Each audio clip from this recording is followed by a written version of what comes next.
So you've made the decision to go to Disney World for your family's vacation. Now what? Well, we're going to talk about it in this video.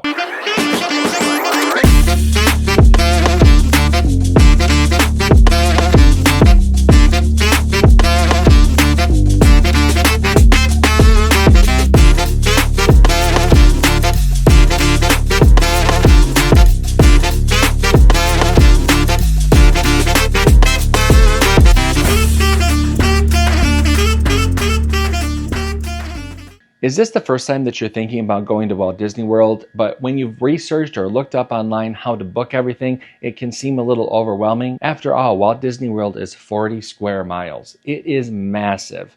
There's theme parks, there's water parks, there's all the dining, the hotels that you can visit. There's things within the parks that you can do, tours, and just all kinds of stuff.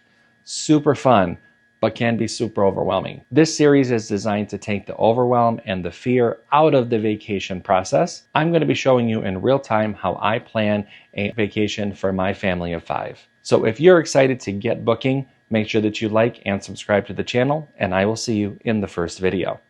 Goodbye now. Goodbye. Goodbye. Thank you. Goodbye. Goodbye now. Goodbye. Goodbye. Thank you. Goodbye. Goodbye now. Goodbye. Goodbye. Thank you. Goodbye. Goodbye now. Goodbye. Goodbye. Thank you. Goodbye.